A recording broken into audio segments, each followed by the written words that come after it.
श्रावणी मेला 2024 का उप मुख्यमंत्री ने किया उद्घाटन। जी हां, भागलपुर 22 जुलाई 2024 को विश्व प्रसिद्ध श्रावणी मेला 2024 का उद्घाटन दीप प्रज्वलित कर उप मुख्यमंत्री श्री सम्राट चौधरी, उप मुख्यमंत्री श्री विजय कुमार सिन्हा, राजस्व एवं भूमि सुधार विभाग मंत्री दिलीप जायसवाल, सुल्तानगंज विधायक श्री ललित नारायण मंडल, भागलपुर के जिला परिषद अध्यक्ष एवं उपाध्यक्ष नगर परिषद सुल्तानगंज, आदरणीय आयुक्त भागलपुर प्रमंडल भागलपुर, पुलिस उप महानिरीक्षक भागलपुर प्रमंडल, जिलाधिकारी भागलपुर, वरीय पुलिस अधीक्षक भागलपुर द्वारा संयुक्त रूप से उद्घाटन किया गया। इस अवसर पर उप मुख्यमंत्री के कर कमलों से श्रावणी मेला भागलपुर 24 का शुभारंभ किया गया। क्या है पूरी खबर, आइए देखते हैं हमारे संवाददाता फैजुल शेख की इस खास रिपोर्ट में। कुमार जायसवाल जी, माननीय मंत्री राजस्व एवं भूमि सुधार विभाग, श्री ललित नारायण मंडल जी, माननीय विधायक सुल्तानगंज, हमारे आदरणीय आयुक्त महोदय, डीआईजी महोदय, एसएसपी साहब, जिला परिषद के अध्यक्ष जी, यहाँ इस कार्यक्रम में उपस्थित समस्त सम्मानित जनप्रतिनिधिगण, समस्त दलों के प्रतिनिधिगण, यहाँ उपस्थित इस सुल्तानगंज की सम्मानित जनता, भागलपुर की सम्मानित जनता और सबसे खास जिनके लिए कार्यक्रम किया जा रहा है, हमारे महादेव के भक्तजन, समस्त श्रद्धालुगण एवं हमारे मीडिया के बंधुगण रहता है। सबसे पहले तो मैं धन्यवाद दूंगा माननीय मंत्री जी डॉक्टर दिलीप कुमार जायसवाल जी को, जो राजस्व एवं भूमि सुधार से हैं और मेला जो प्राधिकार है उनके अध्यक्ष हैं, कि उन्होंने मुझे मेरा मनोबल बढ़ाया और बोला कि डीएम साहब आप अच्छी तैयारी कीजिए, खर्च के लिए चिंता नहीं करना है। सर, मैं अवगत कराना चाह रहा हूं कि रेलवे की ज़मीन जस्ट बगल में है, वो पहले हम लोग उपयोग में नहीं लेते थे और वहां हम लोगों ने जर्मन हैंगर लगाया है ताकि हमारे कम से कम 5000 श्रद्धालु एक हैंगर में वहाँ रुक सकते हैं और काफ़ी लाभ लोगों को मिलेगा। सर, नगर विकास विभाग से भी मुझे मिला है कि नहीं आप और कराइए हैंगर ताकि श्रद्धालुओं को काफ़ी लाभ मिले। इसके साथ साथ इसमें पथ निर्माण विभाग की निश्चित रूप से बहुत बड़ी भूमिका है, क्योंकि सड़क का हमारी मरम्मती और सड़क से जिस सड़क से लोगों का आवागमन होता है उस पर रक्षा कराया गया है। स्वास्थ्य विभाग का बहुत रोल है सर, कि हम लोग प्रत्येक 1.5 से 2 किलोमीटर पे स्वास्थ्य शिविर लगा रहे हैं ताकि हमारे श्रद्धालुओं को कहीं दिक्कत नहीं हो। लोक स्वास्थ्य का काफ़ी बड़ा रोल रहा है, जो जगह जगह पानी मुहैया कराते हैं, पेयजल है और सैकड़ों की संख्या में हम लोग जल का स्रोत क्रिएट किए हैं जहाँ से कि लोग शुद्ध पेयजल ले सकते हैं। विद्युत विभाग ने काफ़ी मेहनत किया है। गृह विभाग का निश्चित रूप से काफ़ी बड़ा रोल है, जो कि सुरक्षाकर्मी हमारे समस्त श्रद्धालुओं की सुरक्षा में लगे रहते हैं। सूचना जनसंपर्क विभाग का बहुत बड़ा रोल है सर, और इन सबसे भी रोल सर, वित्त विभाग का रोल सर हम कभी भुला नहीं सकते हैं, जिनके यहाँ से अर्थ हमें प्राप्त होता है और विभिन्न विभागों को जाता है, तो वित्त विभाग का सर अहम रोल है और सभी के सहयोग से सर हम लोग अच्छा ये कराने का प्रयास कर रहे हैं। सर, उद्घाटन कार्यक्रम यहाँ होगा सर, यहाँ से हमारा जो 105 किलोमीटर का रास्ता है, जिसमें कि 14 किलोमीटर इलाका में पड़ता है, एक धांधी बेलारी सर जगह है, जहाँ के बाद बांका जिला का क्षेत्र पड़ता है। जो भी श्रद्धालु यहाँ से जल उठाते हैं तो धांधी बेलारी में भी हमारे पास 1000 की क्षमता में रुकने के लिए श्रद्धालुओं के लिए स्थल बना हुआ है और इस बार अतिरिक्त 200 की क्षमता में टेंट सिटी भी बनाया गया है, जो श्रद्धालुओं को काफ़ी लाभदायक होगा और यहाँ सर सारी व्यवस्थाएं कराई गई है। इस बार कुछ जो है नए चीज़ों को हम लोगों ने सर किया है, जैसे कि जो जल संसाधन विभाग है बैरिकेडिंग करता था, हमने इस बार जाली लगवा दिया है ताकि कोई लोग बह करके गलती से भी नदी में नहीं चला जाए। दूसरा, जल संसाधन विभाग से अनुरोध किया है, तो उन्होंने अनुरोध को स्वीकार किया और सैंक्शन भी कर दिया है। रात में सर एसडीआरएफ की टीम काम नहीं कर पाती है, तो हम रिवर बोट एम्बुलेंस हमने कहा है तो जनरेटर चला के लाइट देकर के बोट एम्बुलेंस रहेगा, गोताखोर भी रहेंगे, उस पर काफ़ी सुविधा मिलेगी सर। और इसके अलावा जो जर्मन हैंगर है हम लोग करा ही रहे हैं सर, ड्रोन कैमरा से हम लोग मॉनिटरिंग कर रहे हैं सर। और इसके अलावा हम लोगों ने एक मोबाइल एप्लीकेशन भी बनाया है, जिसमें कि श्रद्धालु जब भी उनको आना हो तो देख सकते हैं कि जिन श्रद्धालुओं ने अपना इनरोलमेंट कराया है तो उस समय कितनी भीड़ हमारे यहाँ है। हमारे यहाँ यदि एक समय में कितनी भीड़ है तो जगह जगह पे हम कैमरा लगाए हैं, जिससे हेड काउंट कर लेते हैं कि कितने संख्या में हमारे इसमें मेला में लोग हैं। इसके अतिरिक्त हम लोगों ने इस बार भीड़ नियंत्रण के पर्सपेक्टिव से एंट्री और एग्जिट गेट अलग अलग बनाया है, जगह जगह पे वाहन पार्किंग बनाए गए हैं। पथ निर्माण विभाग ने सर गेस्ट हाउस भी एक 8 कमरे का सर दिया है, जिससे कि लोगों को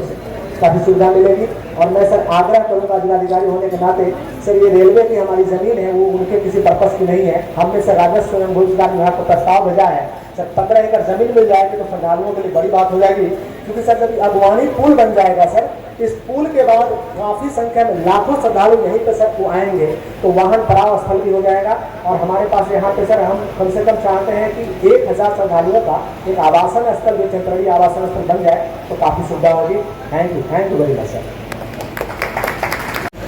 आज श्रावणी मेला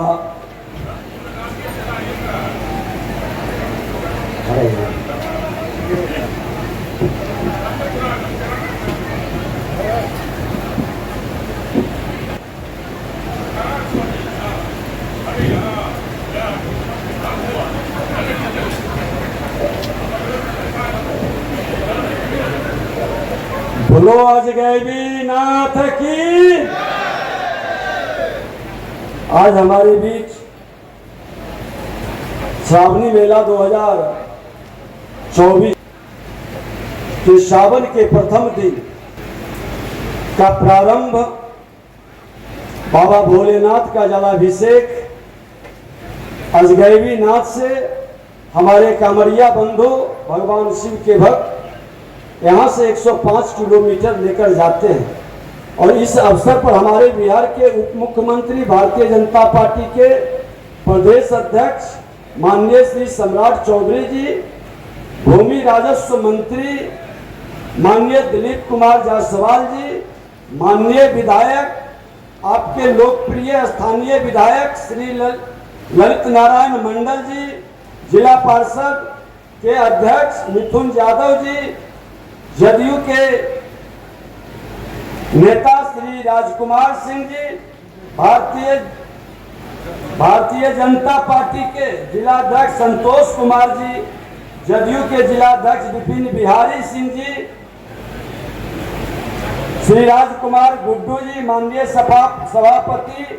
श्रीमती नीलम देवी जी, उपसभापति श्री दिनेश कुमार, श्री विवेकानंद जी डीआईजी, श्री नवल किशोर चौधरी जी, जिला पदाधिकारी श्री कुमार आनंद, वरीय पुलिस अधीक्षक श्री कुमार अनुराग, उप विकास आयुक्त सुश्री गर्मा लोहिया, सहायक समाहर्ता मंचा सिंह, हमारे बंटी यादव भाजपा नेता, पवन मिश्रा जी, नवीन कुमार बंटी नगर अध्यक्ष, रोशन सिंह जी, नितेश जी, पवन किसान जी, सभी सम्मानित मंच सामने बैठे हुए सभी महानुभाव, प्रेस मीडिया के बंधुओं, उत्तर वाहिनी गंगा के तट पर अवस्थित बाबा अजगैबी नाथ की छत्र छाया में हम आज श्रावणी मेले के पवित्र अवसर पर एकत्र हुए हैं। और बाबा की कृपा हमने देखा है कि जैसे राष्ट्रवाद को हम राष्ट्रगान से जिस तरह से सम्मानित करते हैं, हम सनातन के संतान सृष्टि का सम्मान अपने स्वस्ति वाचन के माध्यम से करते हैं। और यह स्वस्ति वाचन का असर होता है कि प्रक्रियाओं को भी एक तो सावन मास भगवान शिव की विशेष भक्ति और कृपा का माह होने के कारण अपने आप में कल्याणकारी होता है। उस पर मोक्षदायिनी मां गंगा का उत्तर वाहिनी तट हो तो आप सोच सकते हैं कि कृपा और कल्याण के कितने विराट पुण्य के भागी हम बन सकते हैं। इस मोक्ष भूमि से जल भरकर श्रद्धालु जब मां शक्ति की चिता भूमि पर अवस्थित बाबा बैजनाथ को जल चढ़ाते हैं तो वो अपने लिए तो पुण्य अर्जित करते ही हैं, साथ ही जगत के मंगल में भी अपनी भागीदारी करते हैं। इसलिए बाबा अजगैबी नाथ हमारी लोक संस्कृति में जग के मंगल के प्रतीक माने जाते हैं। ऐतिहासिक रूप से यह स्थान हमेशा से भक्ति का, शक्ति का जीवंत स्थान रहा है। यह बहुकालीन कला और संस्कृति का विख्यात केंद्र रहा है। गुप्त काल में भक्ति का केंद्र रहा है। यह वाम मार्गी साधुओं की साधना स्थली भी रही है। इसलिए जब अपने मन में बाबा बैजनाथ से अपने मनोरथ की कामना करने वाले कांवरिया यात्री यहाँ से जल भरकर निकलते हैं तो उनकी पैदल यात्रा भी सुखद प्रतीत होती है, उनकी सारी कामनाएं पूरी भी होती है। अतः इस श्रावणी मेले में शामिल होकर न केवल आनंदित हूँ बल्कि बाबा अजगैबी नाथ और बाबा बैजनाथ की असीम अनुकंपा का भी हम सब भागीदार बनते हैं। यहाँ तो ऐसे आप ज्यादा बेहतर जानते हैं कि जाह्नवी ऋषि के जंघे से मां गंगा का पुनर्जन्म का भी स्थल ये माना जाता है। ये अंगिका और चंपापुरी जिस तरह से ऐतिहासिक हमारे ये धरोहर विरासत है, 1000 वर्ष की गुलामी में कई ऐसी बातों को कहीं न कहीं लुप्त करने का प्रयास किया, लेकिन मां भारती के संतानों ने उसको गुप्त नहीं होने दिया, उस परंपरा को बरकरार रखा। अब जरूरत है 21वीं सदी के भारत में कि मां भारती के संतान सभी मिलकर के अपने भारत के सांस्कृतिक विरासत को बढ़ाने का, सांस्कृतिक विरासत को आने वाले पीढ़ी को अवगत कराने का, और कला संस्कृति विभाग से हमने फिल्म नीति का पर जो हमारा कैबिनेट ने मुहर लगाया माननीय मुख्यमंत्री नीतीश कुमार जी के नेतृत्व में, और देश के माननीय प्रधानमंत्री नरेंद्र मोदी जी ने कहा है कि गुलामी के प्रतीक से भारत को मुक्त करना है, और कोई भी गुलामी का प्रतीक 21वीं सदी के भारत के विकसित भारत और विकसित बिहार को नहीं रोक सकता है। ये भाव मन के अंदर जगा करके अजगैबी नाथ को हमको फिर से वो ऐतिहासिक गौरव वातावरण में लाना है, और यहाँ के सभी श्रद्धालु मां भारती के धरती पर जो भी जन्म लिया है, किसी जाति धर्म क्षेत्र भाषा का हो, वो मां भारती का संतान है, और मां भारती का संतान हमेशा अपने सांस्कृतिक विरासत और धरोहर के लिए अपनी हर बलिदान देने के लिए तैयार है, और अपने विरासत को बढ़ाने के लिए वो हमेशा सकारात्मक कदम उठाने के लिए काम करते रहेगा। हृदय से आप लोगों का पुनः अभिनंदन और हृदय से धन्यवाद, बहुत बहुत धन्यवाद। पुरातन से नूतन की ओर विरासत को हस्तांतरित करते हमारे अपनी आदरणीय विजय सिन्हा जी, इस मंच पर उपस्थित इस पूरे मेला के मालिक और इस पूरे मेला के कार्यक्रम का पूरी व्यवस्था को देखने वाले, और बहुत दूर के नहीं, यही गंगा उस पार जाइएगा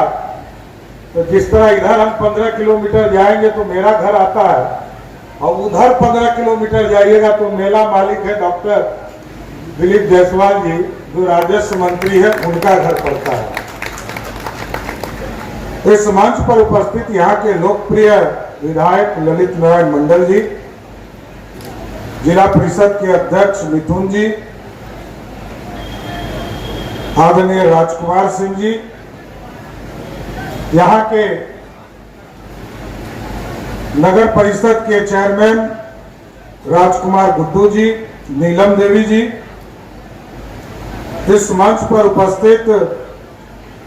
विपिन बिहारी जी, संतोष कुमार शाह जी, बंटी यादव जी, पवन मिश्रा जी, और सम्मानित मंच और मंच पर उपस्थित हमारे इस पूरे कार्यक्रम को प्रशासनिक तौर पर सहयोग कर रहे हमारे आयुक्त दिनेश जी,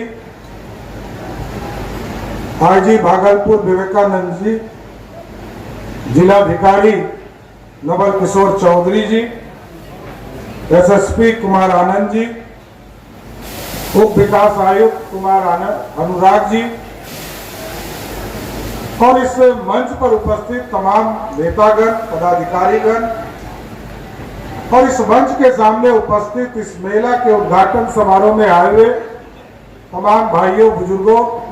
नौजवान साथियों, छोटे छोटे बच्चों, माताएं, बहनों, ये अजगैबी नाथ एक तरह से दुनिया में, मैं ये बताना चाहता हूं, मेरा तो जन्म ही इस इलाके में हुआ है, और दुनिया में इस तरह का व्यवस्था दुनिया में कभी आपको नहीं मिलेगा। करोड़ों लोग एक बोली बोल बम, एक कपड़ा, कलर भी सबका कपड़ा का एक मिलेगा, और कोई हिंदुस्तान का रहने वाला है, कोई नेपाल का रहने वाला है, कोई बांग्लादेश का रहने वाला है, कोई भूटान का रहने वाला, कोई श्रीलंका का रहने वाला है, और सब बोली एक ही बोलते हैं, बोल बम का नारा है, बाबा एक सहारा। दूसरे कोई चीज नहीं, इतने बड़े, मैं तो कहता हूं कि इससे बड़ा सेक्युलरिज्म दुनिया में नहीं हो सकता। लगभग एक महीने में लगभग 1 करोड़ से अधिक लोग, और मकसद सबका एक ही है, मां गंगा का जल उठाकर और भगवान शिव को जाकर बैजनाथ धाम में चढ़ाने का काम करना है। ये ताकत मिलती है, ऊर्जा मिलती है, और ये सनातन धर्म है जिसने इस पूरे समाज के लोगों को जोड़ने का काम किया है। कई चीजों पर ललित जी ने विस्तार से बताया। लंबे समय से हम लोग इसका काम करते आ रहे हैं, पता नहीं आधा काम हमारा फंस जा रहा है। नमामि गंगे से हम लोगों ने सीढ़ी बनाने के लिए उस समय 100 करोड़ रुपया दिया, वो भी पूरा नहीं हो पाया। पुल हम 2014 से लगे हुए हैं, क्योंकि मैं गंगा के उस पार का प्रतिनिधित्व करता था और इसको भागलपुर से सीधे जोड़ने का प्रयास हमने शुरू किया। पता नहीं उसको भी ग्रहण लगा, लेकिन एकदम आश्वस्त करता हूं साथियों, एक एक चीज को व्यवस्थित करना है। इस पुल को भी फिर से काम करना शुरुआत कराऊंगा और इस पर चलने का काम किया जाएगा। इसका जांच भी आदरणीय विजय सिन्हा जी यहाँ बैठे हैं, एक स्तर पर जांच की कार्रवाई भी चल रही है। लेकिन अब सुपर स्ट्रक्चर, ये स्ट्रक्चर हटाकर पूरी तरह सुपर स्ट्रक्चर जो आप देखते हैं गांधी सेतु पर पूरे लोहे के पूरी स्ट्रक्चर बनाकर इसको करने का काम किया जाए। 2 सुझाव हमने जरूर दिया है। एक सुझाव दिया है कि इस गंगा पर जो पुल बन रहा है इसका सीधा तो तिलकपुर निकलेगा ही, लेकिन एक स्ट्रेच इस पे उतार कर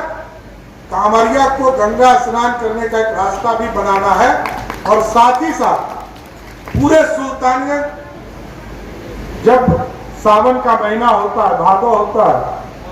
पूरा सावन और भादो में अस्त व्यस्त हो जाता है। तो हम लोगों ने व्यवस्था किया है, गुटकों को भी निर्देश दिया है कि आप सीधा यहाँ से जो सुल्तानगंज से तारापुर वाली सड़क है उस रास्ते को एक नया रास्ता बनाइए। कुछ अधिग्रहण भी करने पड़ेंगे, निजी जमीन भी लेने पड़ेंगे, लेकिन जिलाधिकारी से आग्रह करूंगा कि इस पर सहयोग करके गुटकों से बात करके और सीधा बोल बम को शहर जाने की आवश्यकता नहीं, यहाँ से भी धाम में पूजा करके सीधा यहाँ से सुल्तानगंज देवघर के सड़क पर चले जाए, जो सीधा बैजनाथ बाबा के मंदिर में पूजा करने के लिए निकल सके। साथ अभी हम लोग भागलपुर में कई चीजों का काम हम लोगों ने शुरुआत किया है। अभी एक पुराना मांग था इस इलाके का कि हमारा एयरपोर्ट भागलपुर का शुरुआत नहीं हो पा रहा था। हम लोगों ने अभी पिछले दिनों कैबिनेट के माध्यम से ये तय किया है, इस इलाके का सबसे बड़ा एयरपोर्ट भागलपुर पर बनने जा रहा है। साथियों, यह आश्वस्त करना चाहता हूं। साथ ही साथ नगर की भी व्यवस्था करनी है। वही पुराना हाउसिंग कॉलोनी हम लोगों ने देखा बचपन के दौर में, कोई व्यवस्था खड़ा नहीं हो पाई, लेकिन हम जरूर आग्रह करेंगे। सुल्तानगंज के नगर के अध्यक्ष भी यहाँ पर हैं, माननीय विधायक भी है, यहाँ पे पूरी चिंता कीजिए। जो आउटर आपका रिंग रोड है, जो एक तरह से रिंग रोड ही बनेगा सुल्तानगंज के लिए, एक तरफ तो गंगा है, दूसरे साइड जो आपकी पूरी व्यवस्था खड़ी होगी